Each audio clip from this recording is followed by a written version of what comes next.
ہرگز نہ سمجھیے گا کہ یہ کوئی ہماری یافت ہے، ہم نے خود تلاش کیا ہے، ہم نے خود پایا ہے۔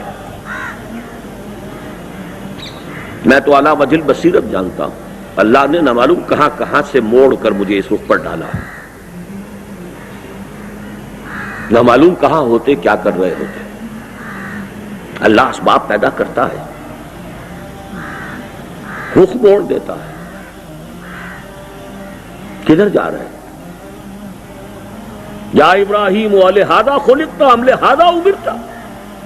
ابراہیم ابن ادہم رحمت اللہ علیہ بادشاہ تھے، شکار کھیل رہے تھے، کہیں سے آواز سنائی دی ہے، کسی ہاتف غیبی کی یا ان کی اپنی روح کی کوئی پکار قلب کی گہرائیوں سے نکلی ہے، اے ابراہیم کیا اس کام کے لیے پیدا کیے گئے تھے؟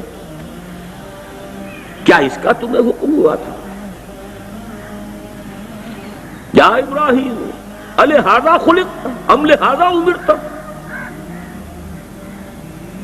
تو اللہ تعالیٰ نے جس کو بھی ہدایت دی ہے جان لے اس کا فضل ہے، اس کا کرم ہے، اس نے چن لیا ہے، فخر کیجئے، هو اجتباکم، اس کی نگاہ کرم نے چنا ہے آپ کو، اس کا فضل خداوندی آپ کے ساتھ شامل حال ہوا۔ ان فضلہ کان علیک کبیرا،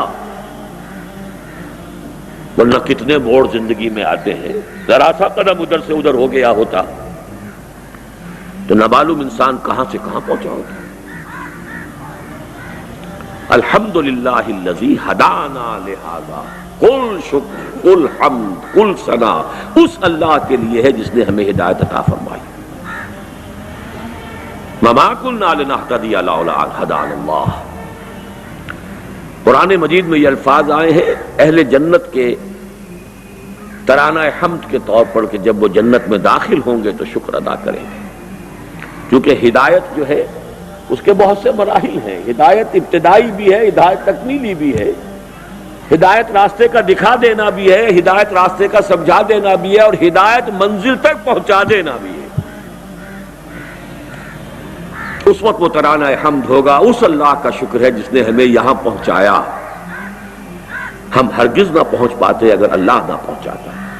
کوئی عجب نہ ہو، کوئی فخر نہ ہو، کوئی اپنی کسی اللہ نے صلاحیت اگر دی ہے تو اس کے اوپر کوئی تکبر نہ ہو، جو کچھ ہے اللہ کی طرف سے ہے، اس کا فضل ہے، اس کا کرم ہے، اس نے پہنچایا ہے۔ اور اس کے بعد بھی ربنا لا تزغ قلوبنا بعد اذ ہدیتنا۔ پچھلے دنوں میں نے خطبات جمعہ کے اندر آپ کو یاد ہوگا بلعام بن باعورہ کے موضوع پر کئی خطبے دیے تھے، اور پاکستان کے حالات کو پھر اسی سے مستنبط کیا تھا۔ الذی آتیناہ آیاتنا،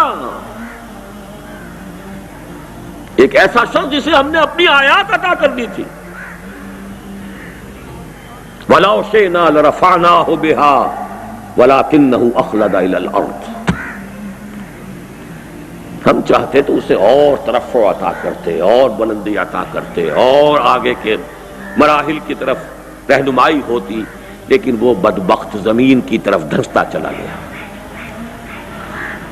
زمینی خواہش، اور جہاں تک روایات کا تعلق ہے ایک لغزش، ڈرتے رہنا چاہیے، کانپتے رہنا چاہیے۔ حدیث موجود ہے کہ ایسے بھی ہوتے ہیں لوگ نیکی سے، زہد سے، تقوی سے، عبادت گزاری سے یہاں تک پہنچ جاتے ہیں کہ ان کے اور جنت کے درمیان بس بارش بھر کا فاصلہ رہ جاتا ہے، اور اس کے بعد تباہی آتی ہے اور جہنم میں پہنچ جاتا ہے۔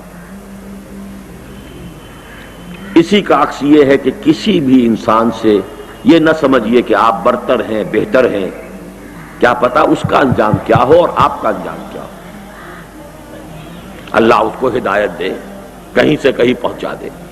اسی حدیث کے الفاظ ہیں کہ ایک شخص اپنے کفر میں اور معصیت میں بڑھتا رہتا ہے، بڑھتا رہتا ہے، بڑھتا رہتا ہے، یہاں تک کہ اس کے اور جہنم کے درمیان ایک بارش کا فاصلہ رہتا ہے، اور پھر زندگی میں انقلاب آ جاتا ہے۔ تو اس انقلاب معکوس سے اللہ ہمیں بچائے، اور اس کا طریقہ یہی ہے کہ ہرگز نہ سمجھا جائے کہ کوئی ہمارا کمال ہے، کوئی ہماری صفات ہیں، کوئی ہماری خوبیاں ہیں.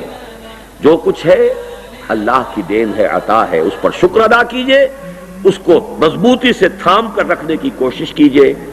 آخرت کو دنیا پر ترجیح دیجئے. اپنے بس میں جو کچھ ہے کر گزریے، لیکن اس سے زائد اپنی ذمہ داری مت سمجھیے. ہوتا ہے ہو، نہ ہوتا ہو نہ. ہم مکلف نہیں، لیکن اس پر مکلف ہے کہ اپنا تن من دھن لگا دیں.